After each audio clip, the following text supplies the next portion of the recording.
Apesar dos meus 60 anos, eu ainda diria que dou os meus tirinhos, eu ainda consigo fazer algumas reportagens. Jair Bolsonaro, o senhor hoje é uma das pessoas mais importantes do cenário político nacional, não é? O senhor hoje, com certeza, é o segundo colocado na pesquisa, é o cara que iria com Lula para o segundo turno. O senhor que é habilitado à reserva e deputado federal, está em seu 7º mandato na Câmara dos Deputados, não pode dizer que é político, que nem o Dória falou para ser eleito, porque já está no 7º mandato, foi o deputado mais votado no estado do Rio de Janeiro nas eleições gerais de 2014 e é suplente da Comissão de Segurança Pública e Combate ao Crime Organizado. É um sujeito que é polêmico, fala um monte de coisa que muita gente não concorda, que muita gente concorda, mas que tem coragem, que tem peito para falar aquilo que quer falar, não é verdade? Então é um prazer falar com o senhor mais uma vez. O senhor disse já de uma maneira sincera que o senhor se surpreendeu aparecendo em segundo lugar numa pesquisa com o presidente Lula. Bom, a partir desse momento, o senhor acha que é capaz de vencer o presidente Lula se os dois forem para o segundo turno, se o senhor for escolhido pelo partido, se o Lula não for impedido pela justiça, numa disputa direta com o presidente Lula, o senhor se vê capacitado para conseguir vencer uma eleição no embate direto com ele? Olha, eu tenho certeza que sim, Datena, que eu sou um político diferente dos outros. Nós temos a verdade acima de tudo. E olha só, em muitos locais que eu fui, colegas de imprensa perguntaram para mim: deputado, como é que o senhor pode ganhar mais eleições? Logicamente, tendo metade dos votos mais um, né, sem mentir, o que é muito comum no nosso meio. Eu falo, ó, se for para mentir, eu estou fora, não ganhei eleição. E continuo nessa minha batida. E nessas andanças que eu tenho feito por todo o Brasil, não só recepção como eu estou tendo em aeroportos, bem como em palestras e debates, em participação ao vivo, muito mais de programa de rádio que televisão, nós estamos tendo um retorno muito positivo, porque a verdade vai estar acima de tudo. Eu não tenho ambição, obsessão para chegar ao poder. Eu acho que isso é uma missão. E se ela vier a acontecer, será naturalmente. Então, por ser diferente, eu acredito que nós temos como derrotar o Lula, né? Caso ele continue elegível, e em continuando elegível, no meu entender, ele vai para o segundo turno. Porque o Brasil continua, no meu entender, patinando até diminuir. Agora acho que foi-se, tá? Tudo, Datena. Buscar a solução. Olha aqui, deputado, por que o senhor acha que ainda o Lula tem 35% dos votos dos brasileiros depois de tanta denúncia contra ele, contra o partido, contra o PT? Tem muita gente que não acompanha isso que está acontecendo aí.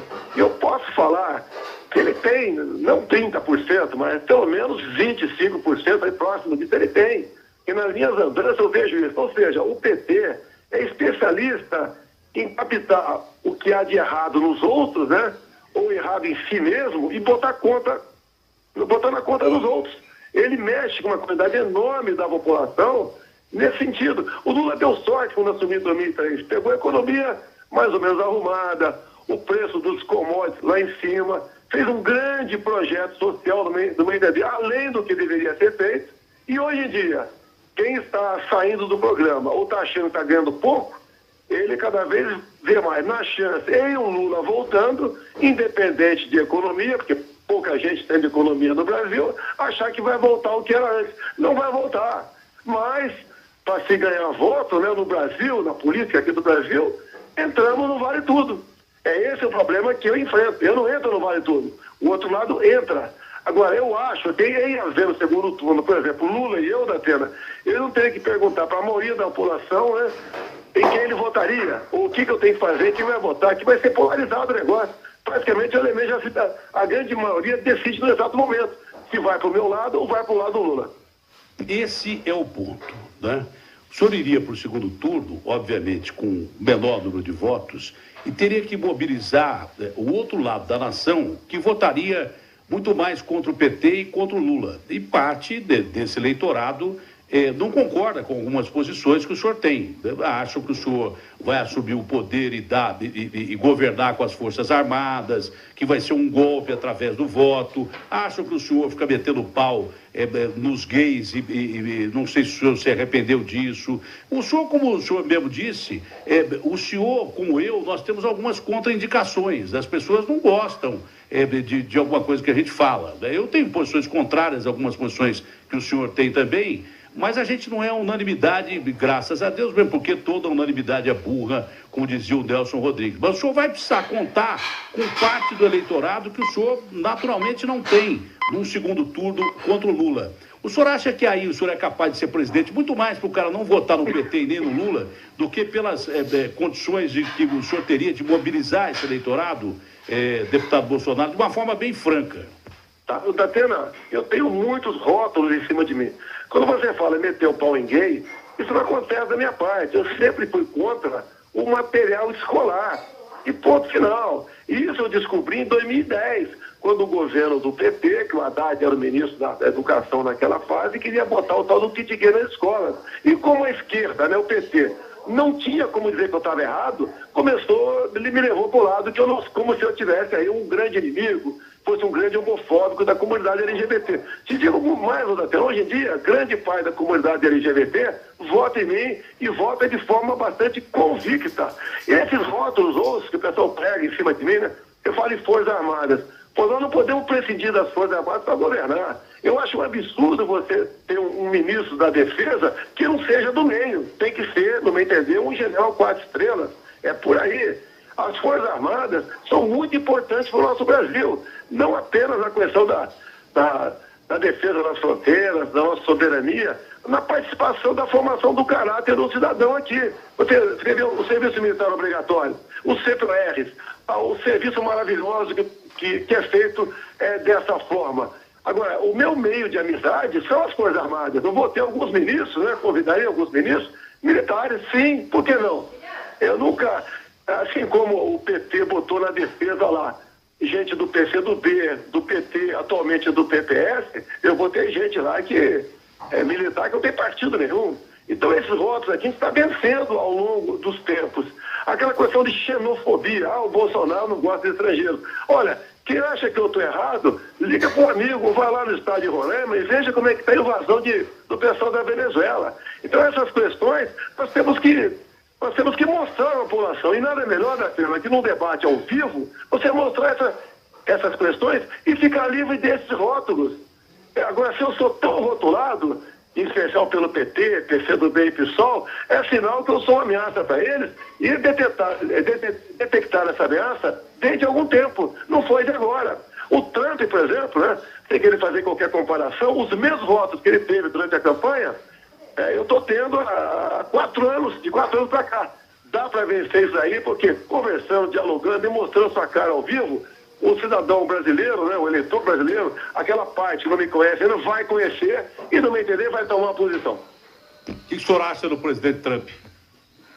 Olha, o que ele prometeu em campanha, o Datena, ele está cumprindo. É muito comum no Brasil, aqui o pessoal cobra de você o plano de governo. Os planos de governo são feitos por marqueteiros que cobram milhões. Então, o colega de São Paulo, ou lê um plano de governo do candidato X, né, ou do mesmo candidato, lê o plano de governo lá no Ceará, ele vai ficar maravilhado. Só que acabou a eleição, aquilo é jogado no lixo. Nada mais funciona. O governo passa a ser ele e seus partidos a partir daquele momento. Então, o Trump nada mais está fazendo do que cumprir o que prometeu em campanha. E a economia dos Estados Unidos está indo muito bem, muito além das expectativas. Por exemplo, agora, esse ataque aí de baderneiros a órgãos públicos na Amazônia, eu até fui surpreendido que eu voltei ontem do Rio de Janeiro, não sabia da informação, a própria Marinha mandou uma embarcação com fuzileiros navais para combater esse vandalismo e preservar não só o patrimônio público que lá existe, né, em zona longínqua, de difícil acesso de forças regulares de segurança, né, mas também para preservar os funcionários públicos que lá estão, familiares de funcionários públicos que lá estão. Como é que o senhor entende esse tipo de ataque? Como é que o senhor entende esse tipo de reação, inclusive de parte das Forças Armadas com a Marinha Brasileira? Acredito que o Exército também possa intervir num caso como esse aí para impedir um mal maior. Então, Datena, vamos entrar numa polêmica aqui agora, tá? O garimpeiro não pode continuar sendo tratado no Brasil como bandido. Não. Tá? A questão ambiental no Brasil com todo o respeito que eu tenho a muitos do lado do IBAMA ou do ICMBio, no mínimo, para ser educado com ele, está sendo feito de forma equivocada. A política ambiental no Brasil está matando o nosso agronegócio. Na questão o cara também não pode atacar prédio público, não vou discutir isso, nem vou discutir isso aí, você tem toda a razão, ninguém é favorável a isso aí. Mas quando eu ouvi ontem alguém lá do meio, né, ICMBio, falando que o Brasil consome milhares de litros de mercúrio no garimpo, não é verdade, é mentira que toca em cima disso aí. Você tem que regulamentar isso aí, como você deu uma arrumada lá, enterratelada lá atrás. Você tem que arrumar essa questão. Nós devemos tudo a oeste do Tratado de Tordesilhas a gente que tinha esse espírito no passado. Então o garimpeiro não é bandido. E olha, o garimpeiro não vota. Alguém vai falar, eu quero tratar de voto de garimpeiro. O garimpeiro não vota. Você está lá no meio do mato, ele não vota. Ele não vai retornar à região dele, que a região dele é todo o Brasil, para votar. Agora, essa questão tem que ser tratada com muito carinho e consideração. São irmãos brasileiros que estão lá. Daqui a pouco o pessoal pega uma área dessa e dá para a empresa estrangeira para explorar. É isso que nós devemos nos preocupar. Olha só, Datena, eu acabei de botar no meu Facebook uma matéria sobre o sul do Pará. Você vê torre de transmissão de energia com 200 pneus embaixo dela. Quem é que botou esses pneus embaixo da torre? O MST. Para quê? Para tacar fogo, derreter a torre e impedir a transmissão de energia. O Brasil está um país conflagrado. Para nós nos transformarmos aqui numa grande guerrilha que está faltando muito pouco. Eu costumo dizer, pior que a roubalheira, ou tão ruim quanto a roubalheira no Brasil, é a questão ideológica. E esse acirramento agora, lá no norte do Brasil, na questão dos garimpeiros, tem que ser tratada com racionalidade. Não pode o IBAMA chegar também e tocar fogo na embarcação dos caras.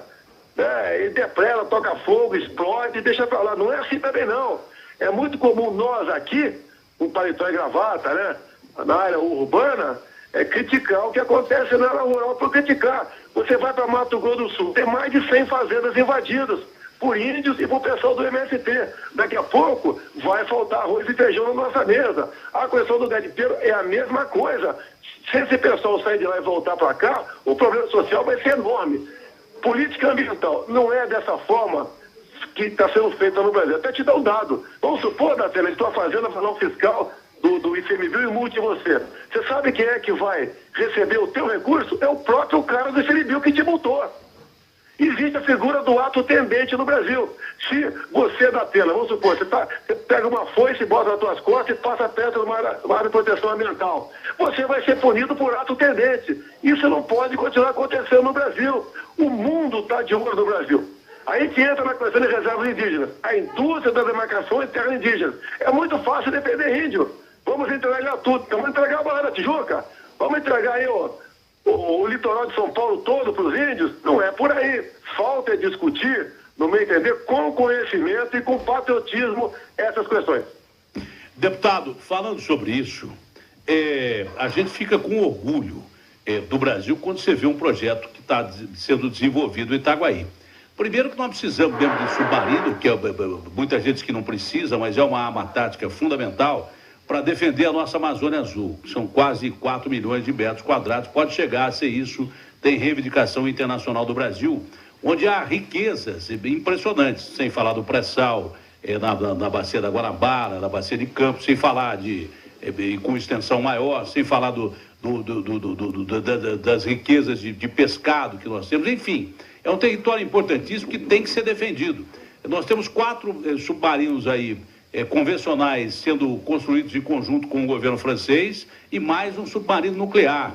Eu tive lá na base de Itaguaí, que é uma coisa assim impressionante. O primeiro vai ser lançado ano que vem, o Riachuelo, se não tiver contingência de verba para a área militar, para a Marinha especificamente, o primeiro vai ser lançado agora, que é um submarino da classe Scorpene, diferente do Tupi, que é projeto alemão, submarino mais avançado, mas são armas táticas importantes para a defesa do nosso território e das nossas riquezas. E você vê que quem construiu aquilo lá, quem construiu aquele complexo, é um complexo impressionantemente grande, foi a Odebrecht. Eu até perguntei para o almirante que estava com a gente, seguindo a visita, falei assim, mas a Odebrecht não meteu a mão aqui? Ele falou, aqui não. Aqui os caras tiveram que construir dentro do que manda o figurino. Aqui não tem essa, não. E eu espero que tenha sido isso mesmo, porque prova que o Brasil pode dar certo. Quem desvirtuou a Odebrecht, quem desvirtuou a JBS, foram políticos que passaram a usar essas empresas, claro que com a conivência dos donos, não, mas passaram a usar essas empresas como caixa 2 de campanha e para roubar mesmo, alguns usaram para botar no bolso.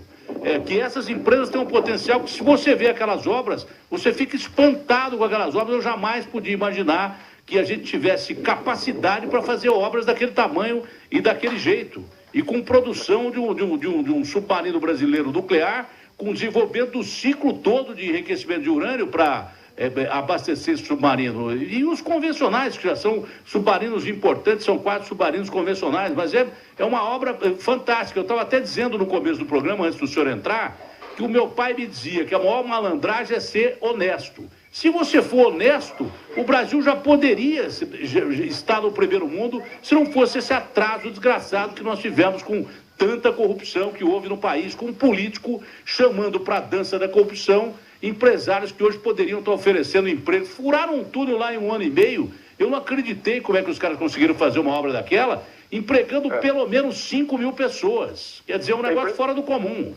É impressionante, realmente é impressionante Itaguaí. Meu pai sempre disse para mim, né? Ele já se foi. Meu filho, é só você não fazer besteira na política que tu vai para frente. Agora, olha só, Datena, existe um empresário honesto no Brasil, existe um empresário bandido, existe o chantageado. Muitos no Brasil são chantageados. Ou seja, se não entra no esquema, ele morre por falta de serviço. Agora, quem proporciona isso aí? É a classe política. De onde é que nasce a corrupção e a ineficiência do Estado? Vem exatamente das indicações políticas. Eu te volto ao início da tua entrevista comigo. Se algum partido quiser se aproximar de mim, quem vai fazer a regra do jogo vai ser eu, não vai ser a regra dele. Assim sendo, nós temos como ter esperança na frente. E aquela grande pergunta, Datena, como é que você, vamos supor que o Datena seja governador de São Paulo, como é que você vai negociar com a Assembleia Legislativa os seus 90 deputados estaduais? Ou então, eu, por exemplo, presidente, como é que vamos negociar com 594 parlamentares? Temos que ter proposta... Como o senhor faria isso como presidente da República? Como é que o senhor trataria desse assunto de que, para se manter, por exemplo, como presidente da República, você tem que negociar cargo, verba e um monte de coisa, no caso do Temer aí? Como o senhor trataria isso? Datena, vamos lá. Primeira coisa, se é para fazer a mesma coisa, estou fora. Costumo dizer, procure outro. O que eu estou fazendo é vendo o Brasil todo, estado por estado, região por região, tem bancada da segurança, tem um pessoal evangélico, tem uma bancada muito importante, tem a bancada da agricultura. Como solucionar esses problemas ou buscar soluções para isso tudo sem recurso e sem tomar lá da cá? Eu não posso indicar, Datena, o ministro da Defesa, com todo respeito a você que é civil, para você, Datena. Eu entendo que você não entende do assunto. Assim, não entendo mesmo. Assim eu não posso botar um médico, por exemplo, um engenheiro, tá, da construção civil para ser ministro lá da saúde. Nós temos que... O Brasil é igual um time de futebol. Se o técnico escala, por exemplo, o Felipe Melo do Palmeiras no gol, não vai dar certo. É o que vem sendo feito ao longo do tempo do Brasil. E nós trabalhamos como chegar lá e fazer com que nós indiquemos os ministros certos para os ministérios certos. Se não for assim, não vai dar certo. Até a pessoa sempre diz, né? Você vai sofrer um processo de impeachment. Olha, isso aí ninguém está livre de sofrer um processo de impeachment, né? Agora, não seria por omissão e nem por corrupção. E nós temos a obrigação de ter um programa de governo, não é diferente, mas realista. Não feito por marqueteiros, mas feito por pessoas técnicas, para você dar esperança ao povo brasileiro, meu Deus do céu. Quando se fala, por exemplo, na questão de saúde, muito importante no Brasil, eu fui lá em Barretos ver o Hospital do Câncer. Foi uma passagem muito rápida por lá. Conversei com o seu gestor em Brasília, o senhor Henrique Prata. Então o que acontece? Ele lá manda. Eu tenho que ter um ministro da Ciência e Tecnologia que realmente decida as questões do Ministério. Tem que ter um ministro da Agricultura que não tenha que ele vai ganhar superintendências pelos estados. É o que a gente vê acontecendo agora, a questão da carne fraca. Nesse estado aqui, quem indicou não foi eu, foi o partido tal. Não dá certo o Brasil dessa maneira. É isso que eu quero mostrar para todo o Brasil. Que nós temos como dar certo. O potencial que nós temos, Datena, ninguém tem. Eu costumo dizer, né? Olha para Israel. Veja o que eles não têm e o que eles são. Agora venha para o Brasil. Olha o que nós temos e o que nós não somos. Onde está o problema? Indicação política. O Brasil não é da classe política, que não deve ser desprezada, ela tem que ser considerada, tem que ser valorizada e trazê-la para o seu lado. Mas não pode grupos de partidos ou de políticos definir quem vai ser o diretor da Petrobras, quem vai ser o homem que vai mandar em Furnas, que vai mandar na Caixa Econômica, no Banco do Brasil, do Banco do Nordeste, do Banco da Amazônia. Não dá certo. O Brasil não é dos políticos, nós somos empregados da população. Tanto é que eu não aceito nenhum partido chegar para conversar comigo por baixo do pano com uma conversinha. Não, mas esse ministério é meu. Prefiro não chegar, prefiro estar na praia em Copacabana ou na Barra da Tijuca aqui, né? Já que estou morando no Rio de Janeiro, a partir de janeiro de 2019, do que na cadeira presidencial, refém dessas mesmas raposas políticas que todo mundo conhece e muito bem. E pelo jeito que essa reforma política de Araque só vai favorecer esses caras aí. Não vai favorecer ninguém para renovação. Isso é uma reforma política de Araque. E causa política pra caramba. Até os quase 2 bilhões, Atena, vão ser dados para que político? Os políticos já estão lá. Então a renovação vai ser pequena, os mesmos, sim. É isso aí. Bom, tem ouvinte aqui que está pedindo para o senhor falar sobre a sua carreira política, e o Agostinho Teixeira quer fazer uma pergunta ao senhor, ele me pede para fazer essa pergunta. Agostinho, você está brincando comigo, não? Você é tão ou mais importante do que eu nesse programa, porque, na realidade, você faz matérias aqui que salvam esse programa. E nessa pergunta sobre os seus projetos, tem também ouvinte perguntando sobre mordomias de políticos e coisas que tais, deputado. Olha, quem decide essa questão é o respectivo poder. Não pode o presidente da República propor mudança lá na casa. Quem propõe mudança na casa é o presidente da Câmara e do Senado. Cada um faz a sua parte.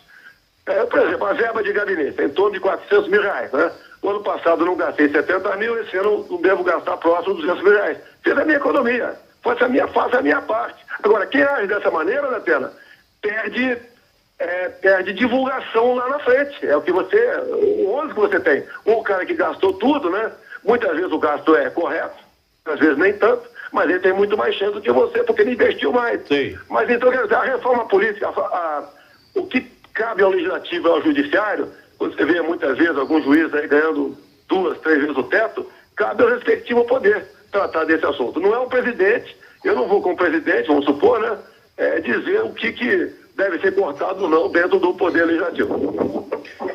Deputado, para encerrar a pergunta do Agostinho, se não der muito papo, Agostinho, porque é capaz de você fazer uma pergunta polêmica, nós vamos até amanhã mesmo, porque o Ciro Gomes está aqui, que é um cara que eu respeito muito e gosto muito, e que vai falar também.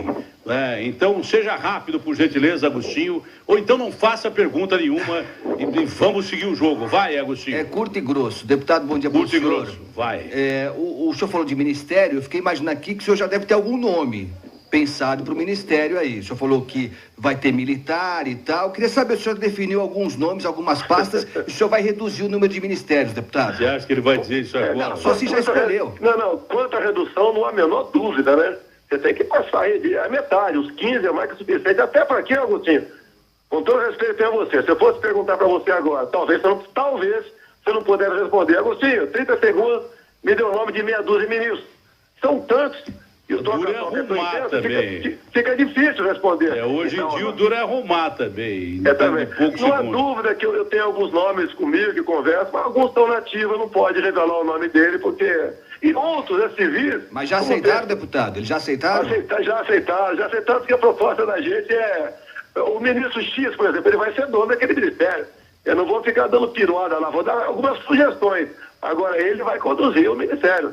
Tem que ser assim. Ele é o responsável. Eu vou ser o político, ele vai ser o gestor daquela área. Da economia já tem... alguns estão na ativa, importante. Eu tô conversando, por coincidência, com... O senhor levaria o Henrique Meirelles para a economia ou não? O Henrique Meirelles está vindo da Friboi, né? Ele tem que explicar a tua atuação no conselho da JBS Friboi, por aqueles 9 bilhões junto ao BNDES. Então o Meirelles não estaria nesse time. Eu estou imaginando o Ciro com o Bolsonaro, o Lula do outro lado num debate político. Deputado, muito obrigado pela sua participação aqui no 90 Minutos. Vai, Catela, muito obrigado aí.